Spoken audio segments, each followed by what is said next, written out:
On this week's episode, we review the Oklahoma-Alabama playoff game as well as Ole Miss, Tulane, and Texas A&M and Miami.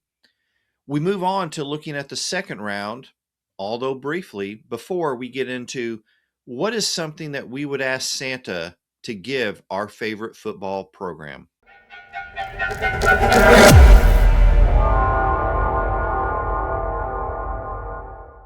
It is Christmas week, and we at the Brew and Shavers SEC Sports Show are celebrating this time of year. Darren, you got everything done, all your shopping. You do any cooking, decorating, wrapping presents? What are you up to right now?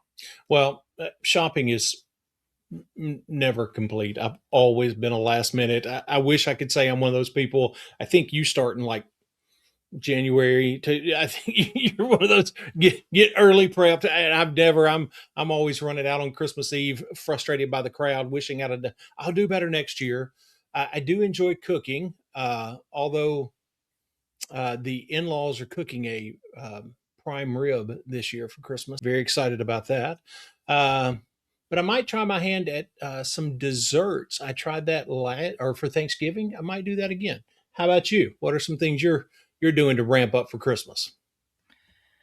I'm in caregiving mode. My wife had surgery, so I'm trying to just keep everything clean and organized at the house while she recuperates. Awesome, Thankfully, she loves football as much as I do, so we're nice, watching a lot of football. Some of it's been good, some of it's been not so good. not so good. So let's jump into some of the games because we've been ruminating on this for a while. The most recent, the first round of playoff games, and we want to let's start with Oklahoma and Alabama. What a heartbreaking loss Yeah, for Sooners fans. yeah, Watching that game, 17-0, Oklahoma completely dominating yeah, Alabama. My thought was, well, Kalen DeBoer to Michigan. yeah. It was. I think the thing that made it so heartbreaking is that first quarter and a half, or almost the entire first half, was if OU fans were able to write a script of how we want this to go. I mean, it was being followed every step of the way, and just that screeching halt of the way the second half or the first half ended, and then just carried over into the second half was just so. I mean, not even an Oklahoma fan, and it was hard to watch. You just couldn't help but hurt for everybody on the Oklahoma sideline. It was really hard to watch. Yeah, they completely dominated Alabama Yep. in the first half up until probably 4 minutes and 29-30 seconds left to go in the second quarter. Uh, Hmm. you knew Alabama at some point was going to find a way to get it into the end zone. Absolutely. DeBoer made a gutsy call on fourth down. They were able to punch in 17-7. OU is driving down the field. Mateer looking great. Yeah. He scrambles, gets away from the pressure, finds a wide open, I think it was Xavier Robinson, Hmm. and just not able to connect. He's not able to make that catch, which this is hypothetical, of course, but it sure looked like if he makes that catch, he runs into the end zone. Absolutely. OU goes up 24-7. The route is officially on. Yeah. Bama is done at that point. The catch isn't made for whatever reason. Those things happen. Yeah. The next play, OU punts, and you have the muffed punt, which one of the best punters in the SEC. It's just it's hard to really wrap your head around What in the world that happened? sequence of events. What Yeah. happened with under 5 minutes to go in Yeah. the first half? Yeah, and then the next series you've got the pick six that Mm. really starts to swing the momentum, and you look at that series and those two scores, and you really can. And I know I understand that we're not the only people talking about this. That sequence is very pivotal, but I don't think you can overstate it. You remove that sequence, you get into the end zone and get that game to 24-7, and even with Alabama completing the comeback and winning this game, Alabama was still awful. They were 2 for 12 on third down. They had 28 yards rushing. They held the ball. Oklahoma had the ball 8 minutes, almost 9 minutes more than Alabama. You remove that sequence, that ball is caught, he gets into the end zone. I think you're exactly right. The route is on. I don't think that can be overstated because Alabama, even in winning the game, honestly did nothing to win the game. It was Oklahoma creating opportunity for Alabama that I think even the stats after the game is over with show that Alabama couldn't do for themselves. They did not create any opportunity for themselves. There was that one gutsy call creating or going for that fourth down, and they ended up being 1 for 1 on fourth down. It was the only time they did it. So they created an opportunity there. But outside of that, every opportunity that they took advantage of was created by Oklahoma. Alabama did not do it for themselves. So it can't be overstated just how important that sequence is and really, truly turned the game. And we all just had to sit and watch in amazement from that point, from that pick six on. We all just watched in amazement, couldn't believe what was happening. Yeah, that's a good way to put it, Darren. Not believing Yep. what we're seeing right in front of us. Oklahoma, we knew coming into this game, or at least we thought this was going to be a defensive struggle. Right. OU has an elite defense. Alabama has a strong defense. We figured there was going to be a slugfest in the trenches. When OU had the fast start that they had, wait a second, whoa, Yeah. Oklahoma's for real. Yeah. Uh, we underestimated the Sooners. And like you said, this is the nature of college football, but also sports in general, that from one play to the next, things can drastically change. It's one of the reasons we watch the game. And that's a moment of elation for Alabama fans, but it's devastating for Oklahoma fans. They Absolutely. had a great season, made it to the college football playoff, hosted a first round game in Norman. What a great moment for that football Yep. program. Absolutely. And just, everything was right there. Like I said, when we first started talking about this, the script was written, having the home game, everything, the script was written, and just such a horrible, horrible turn of events for Oklahoma fans. If you're an Alabama fan, you were sitting there in disbelief, just like the Oklahoma fans. Don't deny that you weren't, but you had a completely different set of emotions. Because I heard someone say earlier today on a podcast, just not necessarily related to a school, but just talking about SEC football overall, that they actually had a friend text them and say, "I'm embarrassed to admit this, but it's 17-0. I turned it off. I didn't want to watch." The friend was an Alabama fan. I didn't want to watch what was about to happen. I knew what was about to happen. And then my phone started being blown up and it's like, what is going? And I turned it back on right at the start of the second half and couldn't believe what I was seeing. So Alabama fans were just as equally as shocked, just with a different set of emotions. Where does Oklahoma go from here?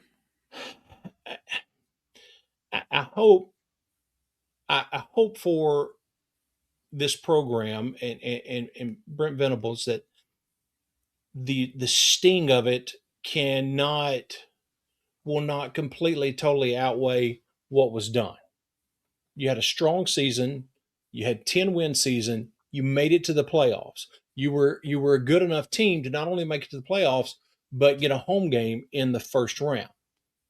So I'm hoping that as the sting of this loss wears off, that's kind of where people can set up camp.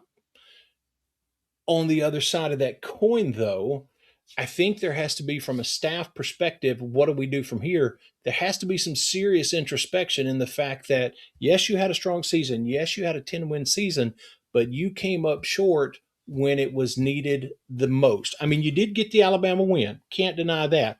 But, losing to Texas, which is unacceptable. It can't happen if you're an OU fan base, and if you're OU, it can't happen. It's unacceptable. So you do that, and then have this playoff game that when the moment is there, you don't finish. You can't seize it. Those have to be some serious and real conversations that take place. But again, it's a whole lot easier for those conversations to take place at 10-2 than 2-10. So you're still in a Mhm. good spot. I hope everybody can see that. Yeah. Venables isn't going anywhere. Absolutely. Arbuckle, the OC, isn't going anywhere that at least I've heard of. Right. You've got a good foundation there. We finally saw a healthy Mateer. Granted, the pick six was a bad play, uh, but he's a good quarterback, Yeah. and so he's only been in that system 1 year. He comes back next year. Uh, he got that experience under his belt, greater knowledge and handling of the system that Arbuckle runs. Yeah. The defense, I'm not concerned about the defense with Venables being there. I think the Sooners are in a good spot Agree. to be a competitive program, a strong program, much better spot than when Venables first got there. Oh, absolutely. And like I said, you're hoping that for the fan base and for everyone involved, you can see that even with the disappointment of how this game went, you can see that the program is taking steps forward, is moving in the right direction. I don't think there's any dispute to that at all. You have to see that it's going in the right direction. Positive things are happening. On the other hand, a lot of questions still about Alabama. Right? I think with winning, the DeBoer to Michigan rumors have Yeah. drastically decreased. Yeah.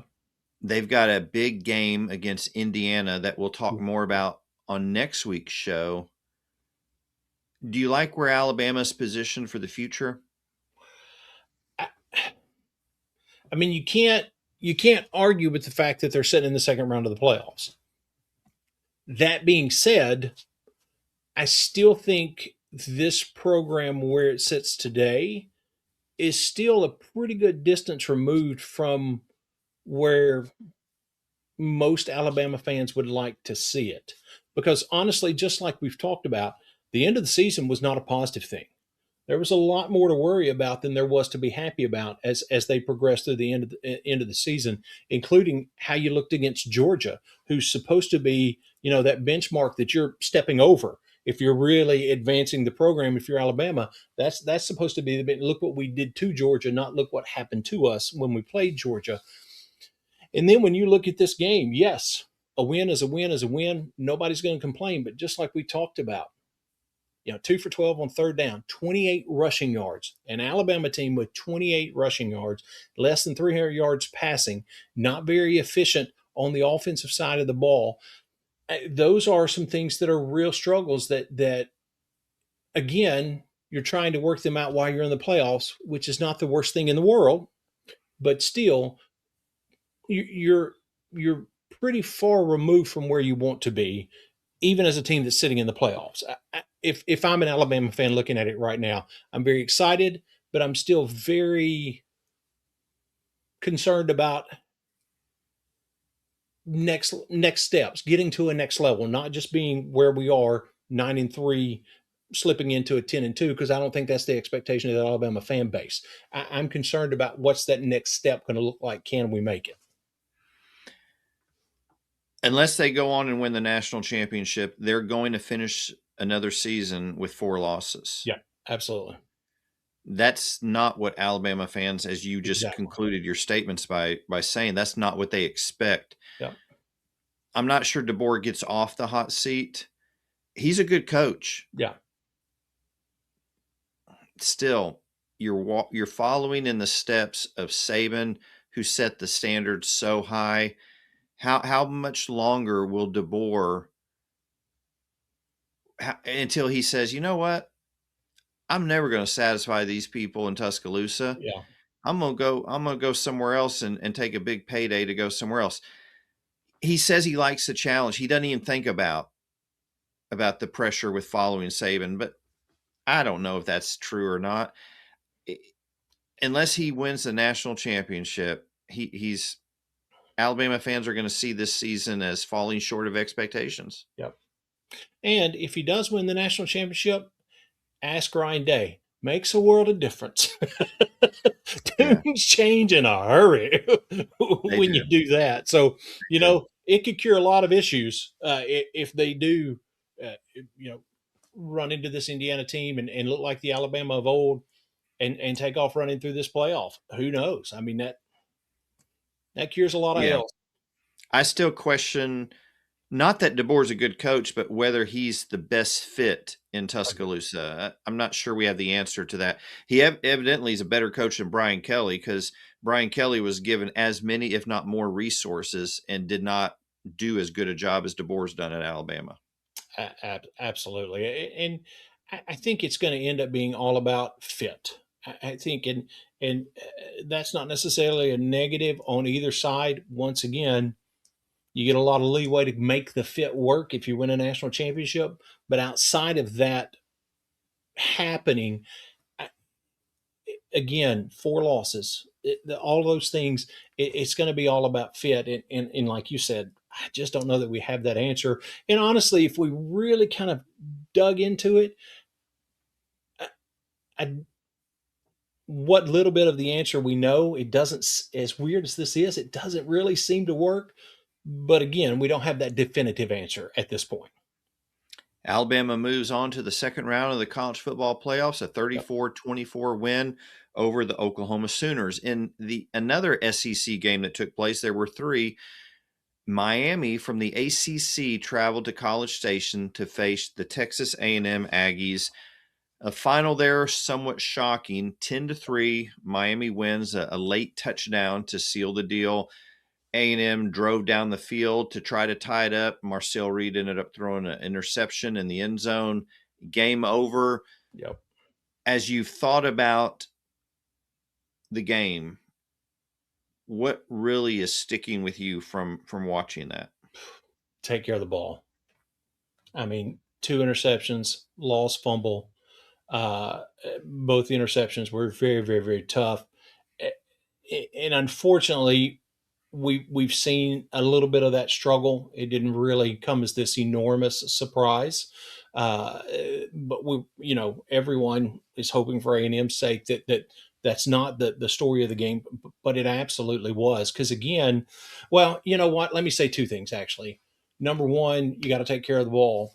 The real kind of surprise factor to me in this game was what Miami was able to do running the ball against this Texas A&M defense. If you would have told me before the game that Miami was going to end up with 175 rushing yards, I know that some of them were chunk plays, but still 175 rushing yards against this Texas A&M defense, I would have absolutely never believed it. I didn't think there was a chance in this world that they would get that kind of yardage, and they did. So those were the 2 things that really jumped out at me, just how enormously important it is to take care of the ball, and then what Miami was able to do running the ball against this A&M defense.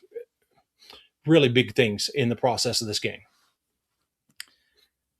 We knew Miami had an elite defense coming in, particularly on the defensive line. Yeah. A couple of defensive ends that just dominated this game. Yeah. I still believe that Marcel Reed and his athleticism, he was going to find ways to move the ball down the field and put Mm-hmm. points on the board for A&M, and that did not happen. And I'm going to be very measured in what I say about Reed because he had no problem scoring points against LSU. Valid point. That was lights out, and that led to Brian Kelly's firing. Yep. So uh, I was a little puzzled by that part of it. I never thought A&M wouldn't score a touchdown. Agree. And when they came down, drove the field that last drive of the game, I thought they're going to tie it up. They're going Yep. to tie it up. The only question is, will they kick the extra point or will they go for 2? Exactly. So where do you think A&M goes from here? Well, number one, they go all in, probably the largest NIL contract to date. It will be record breaking what they do for a kicker. Number one, it Mm. will be a large NIL deal for a kicker in A&M land for sure. And I think all indications is Reed is coming back, or at least that's what's trying to be worked out. That they got a great recruiting class. They're going to be able to pull in the portal. I think this is an A&M team that's in great shape. You said about Venables in Oklahoma, the program is definitely in better shape than it was when he got there.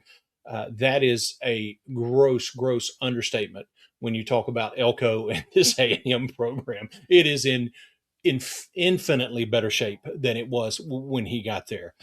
So I don't think you can get upset about that part of it as far as total program. On the other end of it, again, you got to have conversations about big games, finishing, winning, all of those things. But also, I think those conversations are a tad bit easier with A&M because you're only 2 years in. You're still really building that culture where we can finish, we can do these things, we can make all of this happen. So only 2 years into a build like Elko was facing when he got to A&M, to be, even though it's a very disappointing loss, or a couple of losses there at the end of the season, you're still, these are great. This is a great spot to be in just 2 years into the Elko regime. What effect do you see in Colin Klein, the offensive coordinator for A&M? He's going back home to Manhattan, Kansas, to coach Kansas State, his alma mater. What kind of effect do you see that having on the Aggies football program? Um, just in and of itself, him leaving, I don't. I mean, obviously, anytime there's a change, there's going to be an effect. But I think, as we've seen, and I hate to just pick on somebody, as we've seen with Shane Beaver, South Carolina, it Mhm. has everything to do with who you hire to replace. I mean, it's got to be, that's going to be the true indicator. If he can find someone that fits, if Elko can find someone that fits his overall scheme and can function, can control the offense and move the offense the way Colin Klein did, because it obviously was a good hire and they did some good things, but it has everything to do with who that replacement is. I think there are offensive minds out there that can continue to move the program forward and do everything he wants done on the offensive side of the ball, but it's all about that right fit. That's the $1 million question. Yeah. Yeah, I agree. A&M has the resources. Yes, They're going to have no problem with money. Elko is a smart coach. He's going to keep them on an upward trajectory. mhm. I don't think they're going to fall off at all. Marcel Reed, I believe, will come back to Yeah, A&M. agree. Uh, and so I think they're in a very good position for next year. Granted, the way the season ended, losing to Texas and then losing in the playoff at home was not what you anticipated. And frankly, I was surprised. I thought the home field advantage for Oklahoma and A&M would push those teams into the win column. It just Agree didn't go completely. that way, and that happens sometimes. But I love the concept of first round playoff games being played at Awesome, university stadiums. I thought it was awesome. great to see that. And I so I agree hope it completely. continues. Speaking of another home playoff game, or a playoff game hosted by an SEC school, Ole Miss, the Ole Miss Rebels started the Pete Golding era by hosting the Tulane Green Wave, representing the G5 schools, American Conference champions. Uh, they came into Oxford. It was not much of a game, though. No, 41-10. Ole Miss had no problem moving the ball. Ole Miss defense had no problem stopping Tulane. It was a great start for Pete Golding. You couldn't have asked for a better start for him. There's a lot of flux going on there since most of the staff is going with Kiffin to LSU, but they were there to coach through the playoffs. yep. Darren, when you think about Ole Miss, Tulane, maybe it wasn't the matchup we hoped to see, or was it? I don't. I think we always want to see an exciting game, and obviously we didn't get that at all. I think it's the matchup that we expected. I think the conversation about the change in coaches and all that being, it's still a group of five school, and I get it that there have been years where Group of Five schools had exceptional years, and you go back to the Boise State days and all that kind of stuff. I get it completely and totally, but he was still a Group of Five school, and this Ole Miss team is loaded with talent, and you just can't. I mean, any thought that people had that the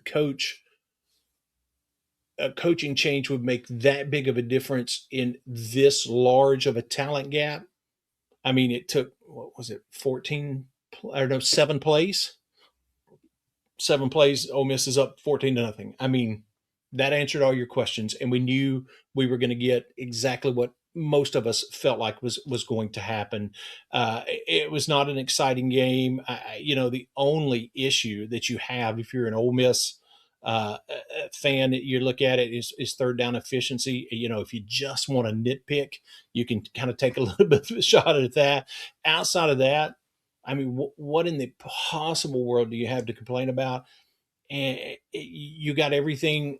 I mean, you were resting guys. You can't ask for much more in a first round of a playoff game. If you're Ole Miss, it couldn't have gone much better. Yeah, on a number of levels. I think in some ways it was somewhat healing for Ole Miss with Absolutely. all that program has gone through recently with the turnover, the Mm-hmm. changes, the uncertainty. Yeah. To host a first round playoff game, to Yeah. host one, and then to win in that fashion, that was good for Oxford. That was good for the Ole Miss football program. Hopefully it helps them move on from their focus on their disdain and their hatred for Kiffin, and to really putting all that energy and emotion into supporting Pete Golding, the Ole Exactly. Miss football players, the guys that are all there coaching and playing and getting ready for a huge matchup in the second round of the college football playoffs in the Sugar Bowl against the Georgia Bulldogs. You think that'll be a sellout with a raucous crowd? I'm thinking it might be. Maybe just a little bit. Just a little bit. But we'll talk more about that game next week. Uh, Absolutely. As we mentioned at the beginning of the show, and before we go on, would you do us a favor and hit that like, that subscribe button? Would you make a comment? All those help us in Absolutely. promoting the show. We appreciate those of you who do that. We read your comments. We're grateful. We don't have to always agree. We don't even expect to agree, but we're all college football fans, and that's what makes it fun to debate and to argue and to discuss. So please leave a comment, like, subscribe. We appreciate that. So this is Christmas week, Darren. We just in a couple days we're going to have Christmas from the date of this recording. When you think about what you want for Christmas this year, what would you ask Santa for the Vanderbilt football program? If I were to create a Dear Santa list for my beloved Vanderbilt Commodores, I think number one at the top of the list would be a record breaking. I don't, if I'm going to ask for it, if I'm going to make it a Christmas wish list, I'm going to go big. I want a record breaking offensive line haul out of the transfer portal. What they did this year in the transfer portal, I think, had an enormous amount to do with a 10-2 year, and a lot of those guys are moving on. Are part of that group of 45 that was recognized on senior night, so they are going to need that in a big way. So, dear Santa, please encourage offensive linemen to head to Nashville. That would be beautiful. Thank you. How's that? Is that all right? So now, Ben, I want to ask you the same question. If you're making your Christmas wish list for your beloved LSU Tigers, what's at the top of the list? I'm asking Santa for a quarterback who has the best qualities of Joe Burrow and Jaden Daniels. Nice. So you're going big like I did. Yeah. A quarterback that stays healthy. We'll never know how good Nussmeier could have been because Yeah. this whole year he was hurt, injured, and evidently there was a lot of not so great stuff happening behind the scenes in Baton Rouge. Hmm. So I'd like a quarterback that really comes in and brings us back to those moments where we saw elite quarterback play. Uh, I think the O line's going to be fine. I'm confident in the defense with Baker. That's the big question mark, and that's what I'm asking Santa for LSU next year. Nice. I think we make very reasonable requests, both of us. Just my opinion. Very Not reasonable asking for requests. a lot, right? Exactly. Yeah, Exactly. yeah. All right. Well, I think it's time to ride the sleigh into Christmas. What do you think? we'll be back next week to give you an update on whether or not Santa brought what we asked this year. We'll also have a preview of the second round of playoff games, giving our picks of the SEC games in particular. It's still a lot of football to be played as we close out 2025 and head into 2026. We hope that you, your family, your loved ones, you have a Merry Christmas. We'll see you next week. Until then, take care. Merry Christmas.